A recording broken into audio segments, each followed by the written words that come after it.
제가 고등학교 3학년 때 미국에 이민을 왔는데요. 그때 이제 미국에 이민 가게 된다고 저희 아버님께서 저와 제 동생을 데리고 명동에 가셔서 명동에서 양복을 한 벌 맞춰 주셨습니다. 그래서 저는 그날 미국에 올 때 양복을 입고 왔는데, 그때 그 양복이, 그때는 그게 유행이었으니까 이 바지는 판탈롱 바지고요. 그리고 이 양복의 컬러는 굉장히 크고 아주 뾰족해서 이렇게 찌르면 다칠 것 같은 뾰족한 연두색 줄무늬 양복이었습니다. 그리고 그 안에 팔리에스터로 된, 그때는 또 그게 유행이었으니까 조금 너풀거리는 이 컬러가 큰, 코끼리 귀처럼 그렇게 양쪽 컬러가 큰 흰색 티셔츠를 제가 거기에 받쳐 입고, 그리고 브라운 구두를 신고, 그리고 미국에 왔습니다. 당시에 머리는 귀를 덮을 만큼 아주 길었습니다. 여러분 상상이 되십니까? 아마 1970년대쯤에 여러분들이 보셨던 이 홍콩 영화 보면 거기에서 쉽게 볼 수 있는 약간 건달기 있는 사람의 그 모습을 영상하시면 될 것 같아요. 그리고 저는 그 긴 시간 동안 비행기를 타고 오는 내내 그 연두색 양복이 너무 멋있고 폼이 나서 한 번도 벗지를 않고 그냥 꼭 입고 왔습니다. 당시에 저희 어머님께서는 저희보다 조금 먼저 미국에 와 계셨는데, 공항에서 저희를 보자마자 저희 아버님께 하셨던 첫 말씀을 저는 지금도 생생하게 기억합니다. 얘들이 왜 이래요? 말씀이었습니다. 첫 말씀이 얘들이 왜 이래요? 하는 말씀이었습니다. 그때는 그래도 저는 굉장히 멋있다고 생각했었는데, 지금 생각하면 너무 촌스럽습니다. 사실은 거의 모든 것들이 당신은 꽤 근사해 보여도 시간이 지나고 나서 보면 조금 궁색해 보이기도 하고 촌티가 나는 건 어쩔 수가 없습니다. 옛날 사진들을 보거나 옛날 모습을 생각해 보면 옛날엔 정말 촌스러웠다는 생각을 여러분들이 하실 겁니다. 아마 지금 상당히 세련돼 보이는 저와 여러분의 모습도 몇 년이 지나고 나서 보면 또 역시 촌스러워 보일 겁니다. 여러분도 아시겠지만, 그리고 여러분들이 보시는 것처럼 혹시 제 젊었을 때 저의 사진을 보셨으면 아시겠지만, 제가 젊었을 때는 정말 잘생겼습니다. 정말 얼굴도 젊기도 할 뿐만 아니라 그 턱에 이 각이 살아 있어서 얼굴도 정말 미남형에다가 살결도 그렇게 깨끗하고 그렇게 뽀얘서 그냥 지나가던 사람들이 이렇게 만져보고 싶을 만큼 그렇게 아주 뽀얀 살결에 너무너무 잘생겼잖아요. 저는 그런데도 그때보다 지금이 더 낫습니다. 과거가 더 좋았다고 할 만한 것들도 있기는 하겠지만, 그래도 전보다 더 나아졌다는 이야기를 듣는 것이 전보다 못하다는 말을 듣는 것보다는 훨씬 듣기가 좋습니다.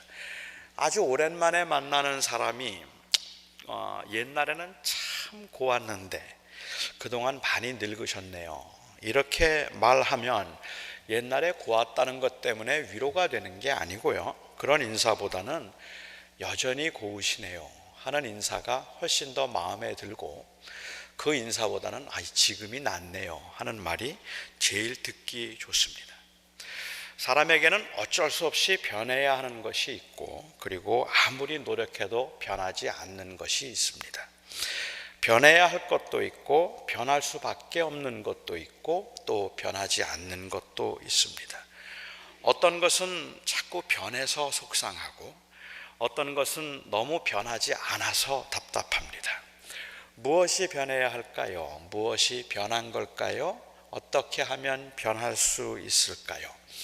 많은 사람들은 변화에 관해서 이야기를 하자면 사실 할 말도 많고 또 답답한 것도 많고, 그래서 변화에 대해서는 거의 이 체념한 상태에서 살아가는 분도 있는가 하면 여전히 변화를 인하여서 고민하는 분들도 많이 계십니다. 이번 주와 다음 주에 제가 오늘 같은 본문의 말씀을 가지고 두 번에 걸쳐서 바로 이 변화에 관한 이야기를 한번 해보려고 합니다. 오늘 제 설교의 결론이 조금 복잡합니다. 그래서 제가 제 설교의 결론을 제가 PPT로 일단은 올렸는데요. 설교가 끝나고 날 쯤에서 다시 한번 확인을 할 테니까 이 말이 무슨 말일까 한번 생각해 보십시오. 오늘 제 설교의 결론은 이렇습니다. 사람이 변했으면 변해야 하는 것이 있는데 변하고도 변해야 할 것이 변하지 않을 때는 변한 것이 변하지 않도록 변한 것을 붙들어야 한다. 이것이 제 오늘 설교의 주제입니다. 복잡하죠? 다시 읽어드릴게요. 사람이 변했으면 변해야 하는 것이 있는데 변하고도 변해야 할 것이 변하지 않으면 변한 것이 변하지 않도록 변한 것을 붙들어야 변할 수 있다. 설교 끝날 때쯤이면 이 말씀이 조금 이해가 되었으면 좋겠다 싶고요. 여러분들이 조금 더 묵상하실 수 있도록 하기 위해서 구역 교재는 제가 올려놨으니까 구역 교재를 보고 다시 한번 좀 공부를 좀 해보시고 묵상하셔도 좋을 것 같습니다. 에베소서 1장에서 사도 바울은 하나님의 이 엄청난 경륜에 관한 그 구원의 경륜에 관해서 설명을 했습니다. 인간이 범죄했을 때 하나님은 인간을 구원하기로 계획하시고 그 아들의 대속의 죽음을 통해서 구원을 이루신 후에 성령께서 그 구원의 보증과 인치심이 되게 하심으로 누구든지 그를 믿는 자는 영원한 생명을 얻도록 하셨다 하는 것이 1장에서 바울이 말했던 하나님의 구원 계획과 경륜입니다. 1장이 인류를 향한 하나님의 구원 계획에 관한 것이라면 이 2장은 그 구원이 구체적으로 한 개인에게 어떻게 임하고 이루어지는가 하는 것을 설명하고 있습니다. 제가 오늘 여러분과 함께 생각해 볼 본문의 말씀은 우리가 변하기 전의 모습을 이야기하고 있습니다. 우리가 변했다는 것을 전제하고 우리가 변하기 전에는 어떤 모습이었는가 하는 것에 관해서 이제 구체적으로 우리의 삶에 적용하면서 바울은 이 이야기를 하고 있는 겁니다. 사실은 변하고 난 후에 그 혜택을 충분히 누리기 위해서는 변하기 전의 모습과 상태에 대한 분명한 인지가 있어야 합니다. 사람들이 구원을 받고도 그 구원의 은혜의 깊은 감동을 누리지 못하고 그에 따른 변화를 경험하지 못하는 여러 가지 이유 중에 하나가 있다면 이것은 그 변화기 이전의 상태에 대한 성경적인 인식이 없기 때문입니다. 교인들이 이 변하기 전의 상태에 대해서 성경적인 인식을 가지지 못한 것은 어쩌면 이 교회가 그동안 교세 확장을 시키기 위해서 교회를 조금 더 부흥시키고 성장시키는 데 관심을 가져서 복음을 잘못 전한 탓도 있다고 저는 생각을 합니다. 다시 말씀드리면 사람들이 변하지 않는 이유는 변해야 할 필요와 그리고 또한 변해야 될 사명을 절실히 느끼지 않는 데 있다는 것입니다. 교회는 그런데 이 복음을 전하면서 사람들은 반드시 변해야 한다는, 아니 이것이 변한 것이라는 사실을 증거하거나 드러내려고 하지 아니하고 오히려 조금 적당히 쉽게 변하지 않아도 되는 것처럼 그렇게 복음을 전했기 때문에 많은 사람들은 예수를 믿는다고 말을 하지만 정말 절실한 상황에서 내가 변하지 않으면 안 되기 때문에 변화를 위해서 예수님을 믿는 것이 아니라 많은 사람들은 그냥 믿어준다는 식입니다. 하도 믿으라고 하니까 자꾸 그러니까 내가 믿어주겠다는 식으로 믿는데 내가 믿어야 할 필요나 그리고 그 절실함을 전혀 느끼지 않는 데 있다는 겁니다. 예를 들면 이런 겁니다. 제가 별로 배가 고프지 않은데 식욕도 별로 없고 그리고 배를 많이 먹어서 배가 고프지 않은데 누가 삼겹살에 깻잎, 상추를 차려놓고 저보고 공짜니까 먹으라고 자꾸 그렇게 강권을 하면 안 믿으시겠지만 저도 고민을 좀 할 겁니다. 그때 고민을 조금 하다가 먹을 겁니다. 그때 저는 이 삼겹살을 먹으면서 정말 고마워서 어쩔 줄 몰라서 기쁨으로 허겁지겁 먹기보다는 먹어준다는 심정으로 먹을 겁니다. 안 먹어도 그만이기 때문입니다. 저는 안 먹어도 될 만큼 충분히 배가 부르다고 생각하고 있기 때문에 그렇습니다. 문제가 없다고 생각하기 때문에 그런 거죠. 하지만 제가 너무 배가 고파서 먹을 것을 찾던 중에 그 음식을 보았고 저에게 그냥 먹어도 좋다고 했다면 저는 진심으로 감사하며 그 음식을 먹을 겁니다. 이 구원을 삼겹살에 비교하는 것 자체가 은혜를 싸구려 은혜로 만드는 건 아닌가라는 조심스러움이 있기는 하지만 사람들은 복음의 은혜를 절실하게 필요로 여기지 않고 있기 때문에 복음을 들어도 믿어준다는 식이라는 말입니다. 이건 교회 생활과 신앙생활을 동일시시킨 데서 발생한 문제일 수 있을 겁니다. 안 믿어도 상관이 없지만 하도 믿으라고 해서 믿어준다면 그 믿음 때문에 손해를 보면서 인생의 스타일이나 삶의 방향을 바꾸려고 하지는 않을 것이기 때문에 사실은 우리가 복음을 잘못 전했다 말할 수도 있을 것 같아요. 그 복음을 잘못 전한 것 중에 하나가 있다면 그것은 바로 이 죄에 대한 오해이고 죄를 잘못 전했기 때문이라고 저는 생각을 합니다. 오늘 본문에 묘사된 우리 과거의 상태를 설명하면서 바울은 이렇게 이야기합니다. 우리는 죽었었다. 우리는 사탄의 종노릇을 했다. 그리고 우리는 진노의 자녀였다. 1절에서 사도 바울은 말하기를 너희가 너희의 허물과 죄로 죽었던 너희를 그리스도와 함께 살리셨다라고 했습니다. 죽은 것과 산 것의 차이는 대단한 변화입니다.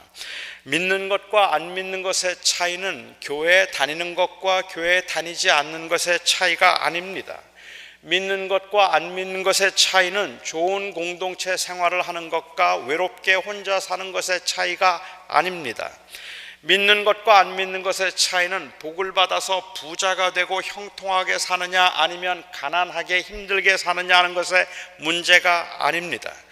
그런데도 사람들이 그렇게 생각한다면 예수를 믿는 것과 안 믿는 것의 차이가 복을 받아서 부자가 되느냐 안 되느냐의 차이고 좋은 교회를 만나서 그 교회에서 건강한 공동체 생활을 하느냐 하지 않느냐의 차이라고 생각하고 예수를 믿는 것과 안 믿는 것의 차이가 조금 적당이라고 하더라도 교회를 출석하느냐 하지 않는가 하는 것의 차이로 생각하게 만든 것은 그것은 사람들을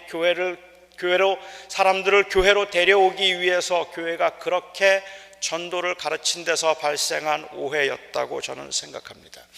저는 현대교회가 가지고 있는 아주 심각한 문제는 이 믿음에 대해서 그만큼 진지하게 생각하지 않는다는 것이고 사실은 믿음에 대해서 진지하게 생각해서는 교회에 나올 사람들이 그렇게 많지 않기 때문에 믿음에 대해서 진지하게 생각해서는 빨리 현상을 볼 수 없기 때문에 이 교회가 부흥과 성장을 위해서 여러 가지 다양한 방법으로 사실은 복음을 변질시키고 그 변질된 복음으로 교회를 인도해서 교인들이 굉장히 많이 늘어나긴 했지만 그 가운데 진정한 변화를 추구하거나 아니면 그 그리스도의 은혜에 절실함을 느끼는 사람들이 많지 않다는 것이 현대교회의 문제라고 생각합니다. 믿는 것과 안 믿는 것의 차이는 죽은 것과 산 것의 차이라고 성경은 말합니다. 그렇다면 우리가 우리의 허물과 죄로 죽었다는 말은 도대체 무슨 말일까요?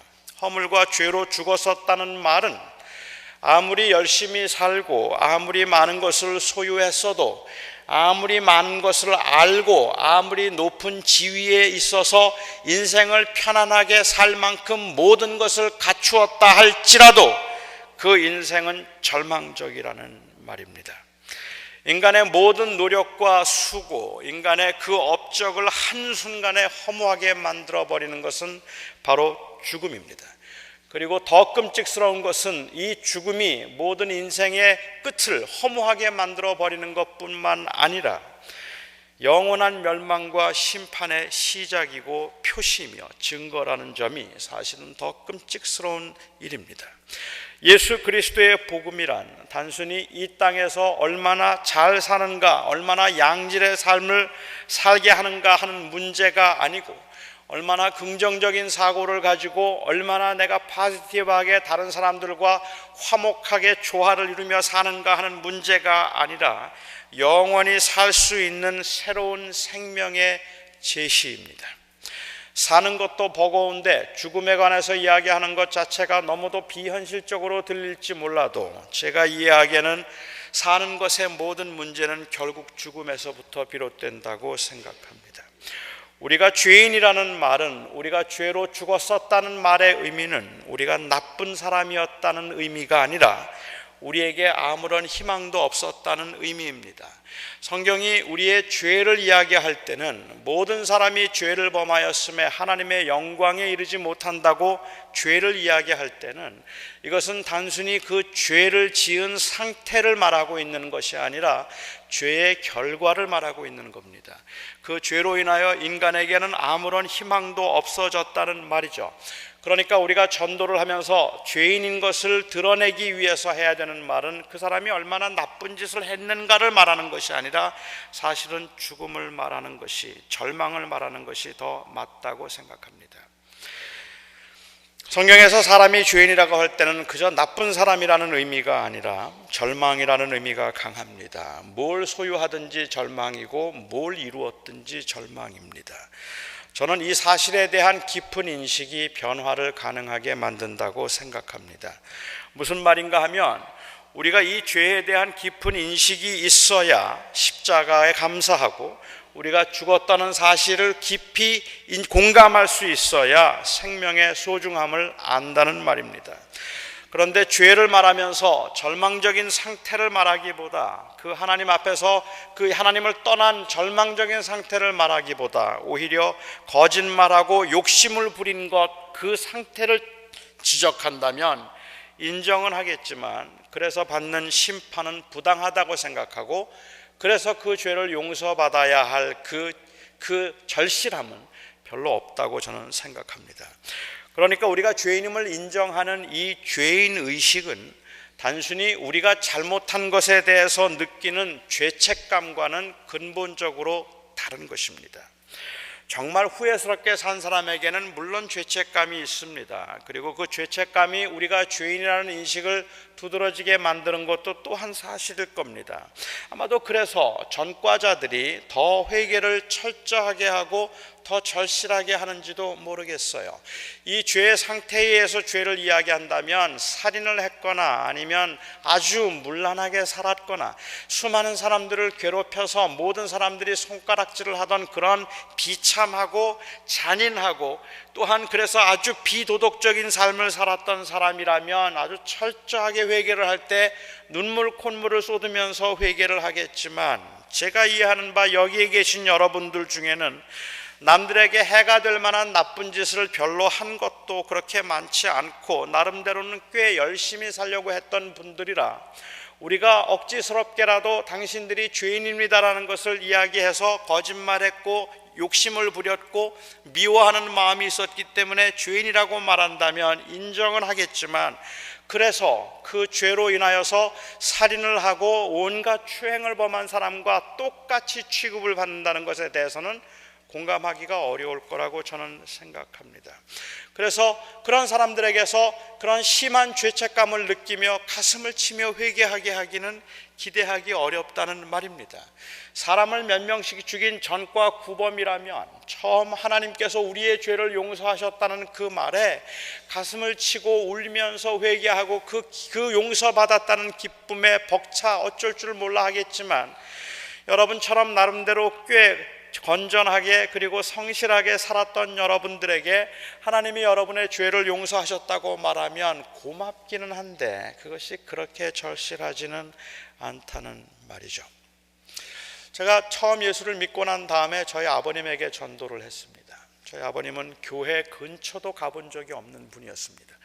저는 아버님에게 아주 부드럽고 온화하게 접근을 해서 교회에 가시자고 말씀을 드렸습니다. 저희 아버님은 안 가도 괜찮다고 하셨고 교회 갈 필요 없다고 하셨습니다. 저는 그래서 저희 아버님에게 아니요, 아버님도 예수님을 믿어야 합니다.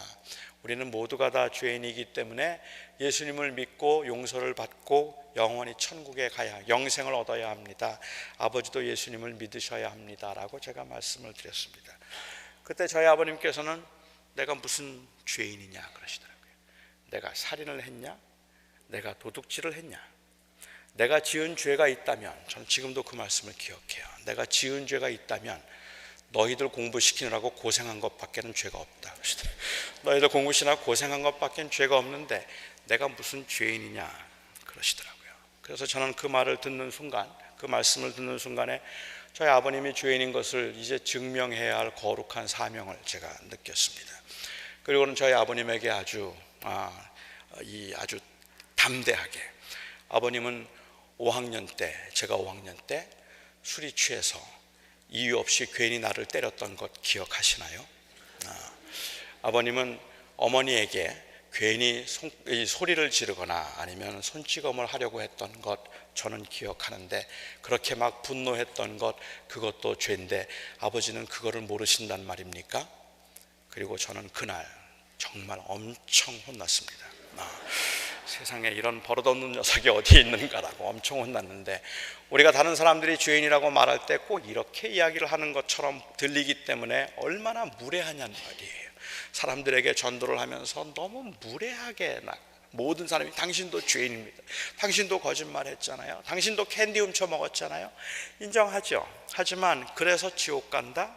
그런 하나님, 그래서 모든 사람들이 다 똑같다? 이거는 너무 부당하다는 생각을 하고 있다는 말이죠. 저는 여기에 함정이 있다고 생각합니다. 많은 기독교인들이 하나님이 없는 상태에서의 절망감에 대한 인식과 이에 임한 복음의 은혜보다는 오히려 살면서 잘못한 것들에 대한 죄책감을 강조하기 때문에 전과자이거나 정말 후회스러운 그러한 짓을 한 기억이 없으면 죄인이라고 말을 하면서도 그 은혜와 용서에 대한 절감이 없어요. 그냥 받아도 좋고 없어도 좋고 그거 용서 못 받는다고 크게 어떻게 될 거는 아니겠다는 생각을 한다는 말이죠.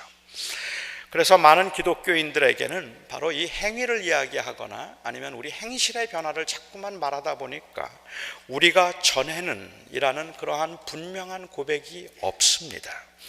전과 후가 다르지 않다고 생각하기 때문입니다. 우리가 전에는 거짓말을 했지만 지금은 거짓말하지 않습니다.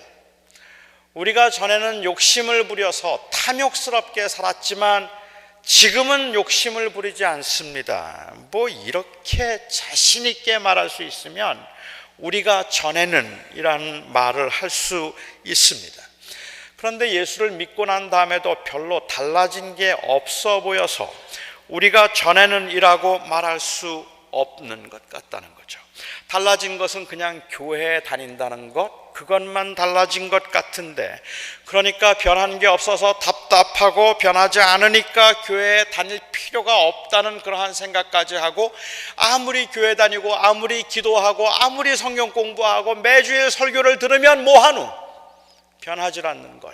그래서 이거 다 해봐야 쓸데없느라는 생각에 오히려 좌절하거나 낙심하게 되는 경우들이 너무 많은 것은 우리의 삶 가운데 우리가 전에는 이라고 말할 수 있는 부분이 없어 보이기 때문에 그렇단 말입니다. 그런데 바울은 이렇게 이야기합니다. 우리가 전에는 죽었었는데 지금은 살았다.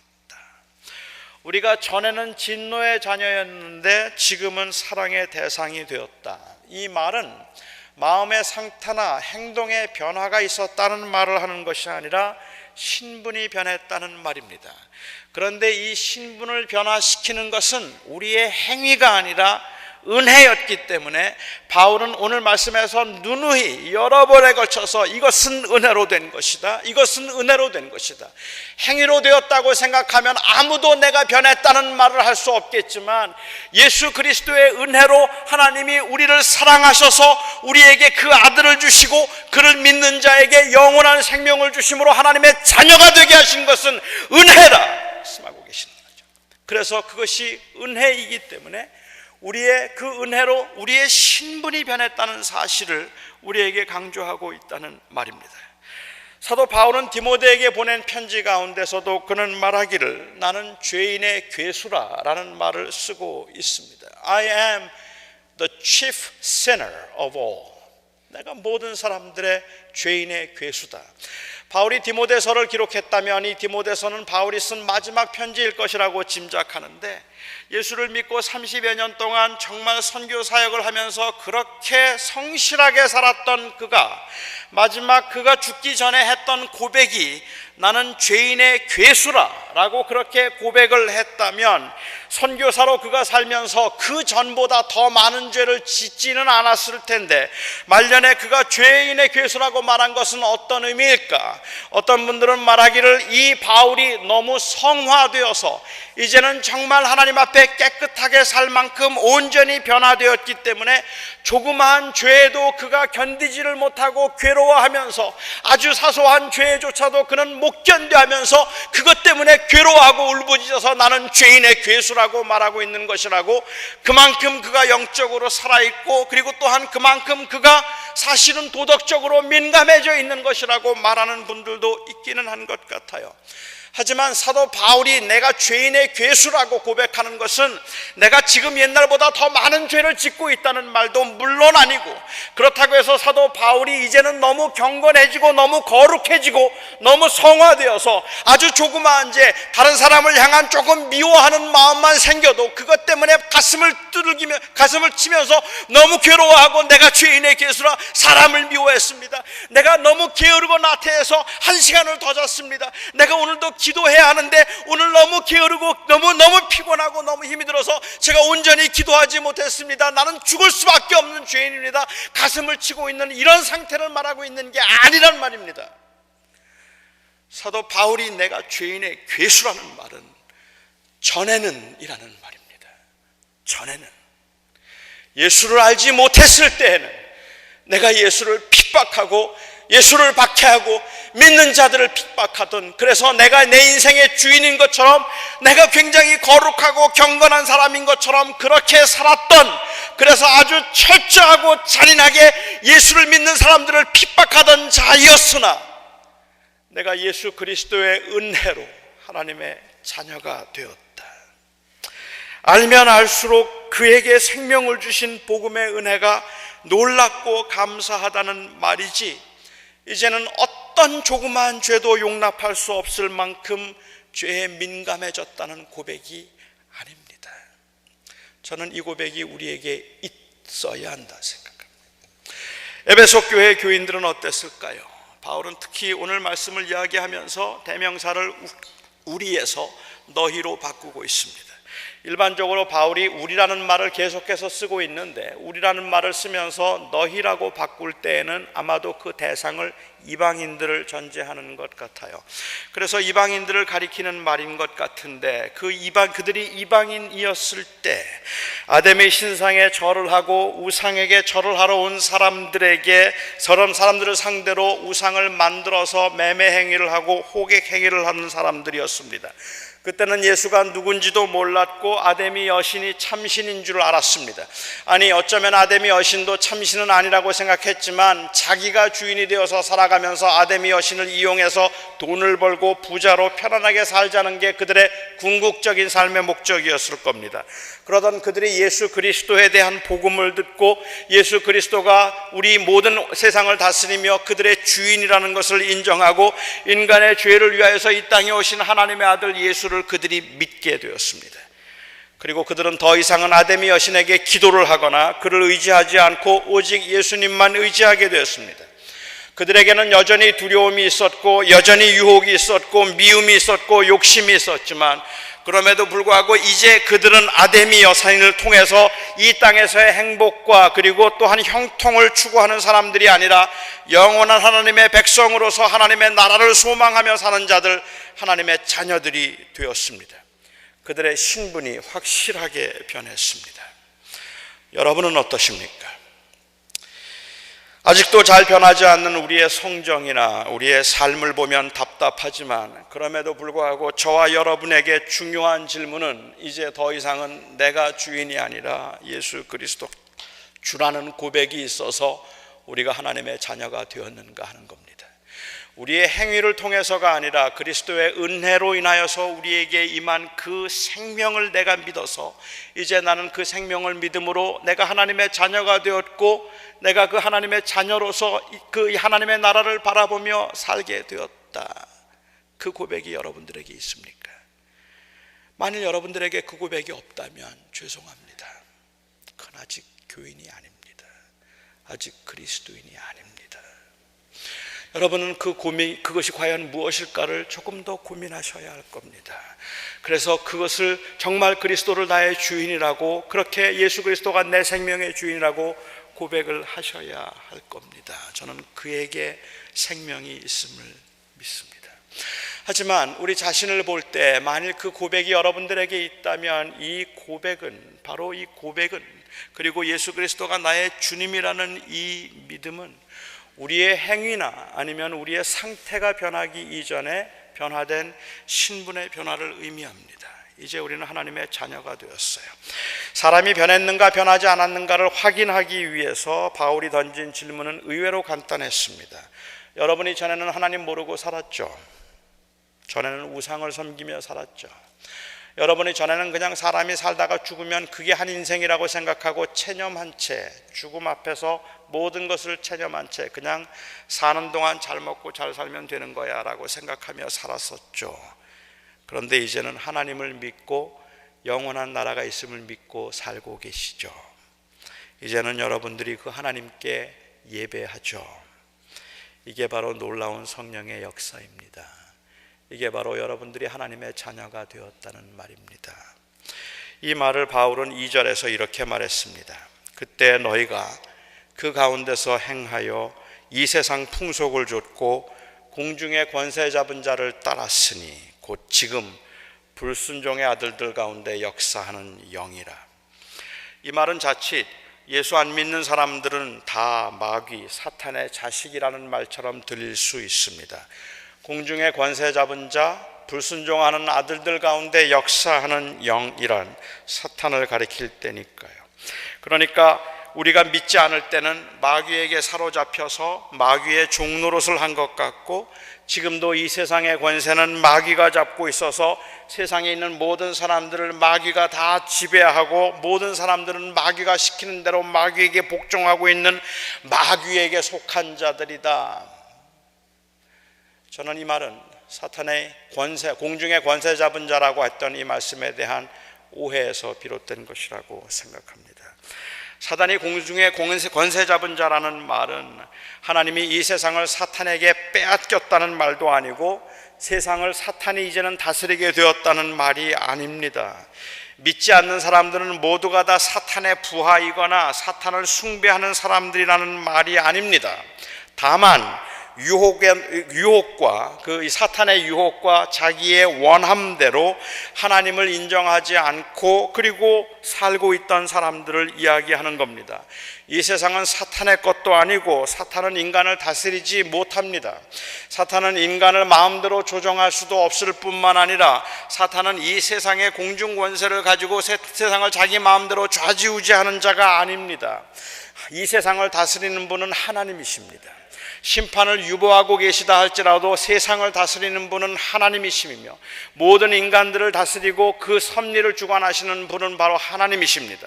예수님께서 십자가에 못 박혀 죽으심으로 공중에 권세 잡고 있는 이 사탄에게 그 값을 지불하셔서 우리를 사탄에게서 사낸 것이 아니라 사실은 예수님의 십자가의 죽음은 하나님의 공의를 만족시켰을 뿐이고 이 세상의 권세는 사탄이 잡고 있는 것이 아닙니다.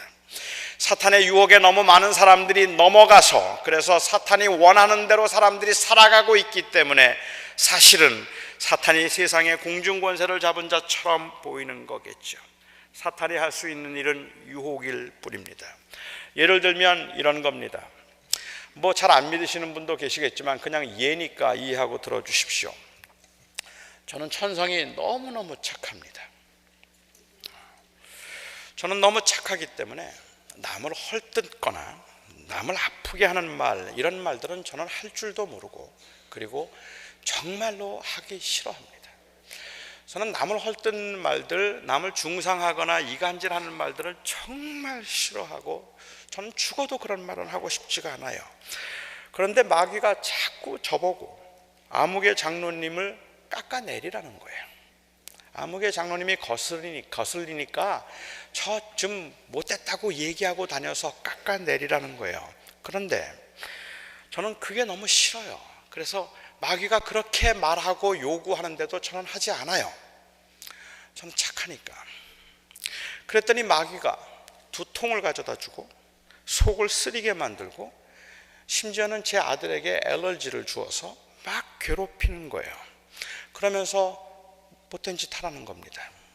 그런데도 저는 없는 말을 지어서 할 수 없기 때문에 그 고통스러운데도 저는 절대로 마귀에게 넘어가지 않았어요. 워낙 저는 착하니까. 그랬더니 마귀가 제게 최면을 걸었어요. 저도 모르게 그냥 최면을 거는 바람에 제가 원하지 않았는데도 제가 그냥 장로님에 관한 험담을 여기저기 사람들에게 하고 다니도록 만들어버린 겁니다. 그래서 여기저기 다니면서 제가 그 장로님의 험담을 막 했어요. 그러다가 퍼뜩 정신이 들고 보니까 저는 제가 그 사실은 있지도 않은 이야기들을 함부로 막 해서 그 장로님께 치명적인 상처를 주었다는 것을 나중에 알게 되었어요. 너무너무 가슴이 아팠어요. 또 마귀가 나로 하여금 악한 짓을 하게 한 거예요. 여러분은 보통 이렇게 나쁜 남의 말을 하십니까?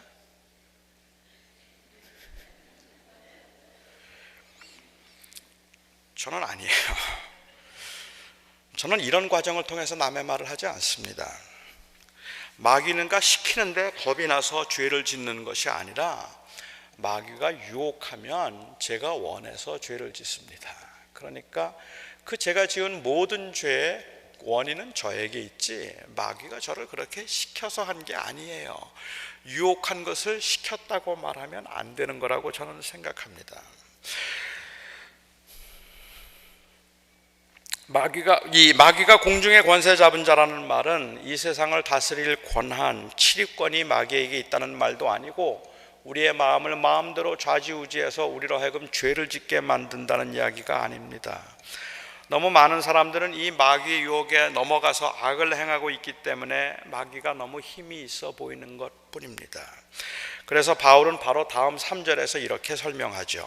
전에는 우리도 다 그 가운데서 우리 육체의 욕심을 따라 지내며 육체와 마음에 원하는 것을 하여 다른 이들과 같이 본질상 진노의 자녀이었더니 결국 우리가 죄인인 것은 마귀의 장난 때문이 아니라 욕심 따라 살려는 자기중심적이고 교만한 육체의 소욕이 우리 안에 있었기 때문이라는 말입니다. 세상이 아무리 타락했어도 아직 하나님께서 심판을 유보하고 계신다 할지라도 세상의 주는 오직 하나님 한 분뿐이십니다. 이제 우리는 그 하나님을 나의 하나님이라고 부르고 예수 그리스도를 통해서 그 영원한 기업의 후사가 된 것입니다. 바울은 바로 이 엄청난 신분의 변화 때문에 다르게 살 수밖에 없다고 말하고 있습니다. 제가 처음에 드렸던 말씀을 다시 한번 볼까요? 제가 여러분들에게 설명드리는 우리가 진정으로 변하기를 원한다면 우리는 변한 것이 무엇인가를 알아야 한다. 우리가 하나님의 사람이라는 그 확신과 그리고 하나님이 나를 그 은혜로 구원하셨다는 그 믿음의 확신이 우리 안에 없다면 우리는 사실은 변할 수 없는 겁니다. 제가 여러분들에게 드린 말씀을 오늘 설교를 잘했는지 못했는지는 이제 설교를 끝내면서 이걸 다시 한번 읽을 때 처음보단 조금 이해가 되면 그러면 제가 설교를 잘한 거겠죠. 사람이 변했으면 변해야 하는 것이 있는데 변하고도 변해야 할 것이 변하지 않을 때는 변한 것이 변하지 않도록 변한 것을 붙들어야 변할 수 있다.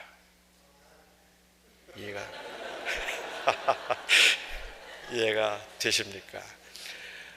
우리를 변화시키는 것은 내가 변하겠다는 내 의지가 아닙니다. 우리를 변화를 가능하게 만드는 것은 그 은혜에 대한 깊은 인식입니다. 나는 아무것도 아닌 나를 예수 그리스도께서 그 은혜로 구원하셨다. 어떤 경우에도 그 나의 신분이 변했다는 사실을 붙들 수 있을 때 우리는 비로소 그 신분에 합당한 삶의 변화를 기대할 수 있고 추구할 수 있는 것입니다. 그런데 너무 많은 경우에 종종 우리가 스스로 낙심하고 좌절하는 이유는 마치 내 신분의 변화가 나의 행위의 결과인 것처럼 생각하기 때문에 비롯된 것이라고 생각합니다. 저는 이 시간도 가장 중요한 질문은 그래서 저 여러분에게 가장 중요한 질문은 여러분이 일주일 동안 얼마나 성공적으로 사셨습니까도 아니고 여러분들이 일주일 동안 얼마나 많이 실패하셨습니까도 아니고 정말 진실하게 지금 이 시간도 예수 그리스도가 나의 주님이십니다. 그 고백을 할 수 있는가 것입니다. 그리고 그 고백이 진정으로 나의 고백인가, 그 고백을 붙들 수 있으면 그러면 변할 수 있습니다. 기도하겠습니다. 나의 하나님, 아무리 애를 써도 변하지 않는 우리의 모습이 답답합니다. 변한 줄 알았는데 변하지 않았고, 이제는 더 이상 그렇게 살지 않을 줄 알았는데 위기 앞에, 위험 앞에, 유혹 앞에 또다시 넘어지는 우리의 모습을 볼 때가 너무 많고, 그럴 때마다 우리는 너무 낙심이 되어서 우리에게 은혜로 임한 그 구원조차 의심할 때도 있습니다. 사도 바울이 오늘 에베소 교회 교인들을 권면하면서 우리가 전에는 이라는 말을 자주 했습니다. 아버지,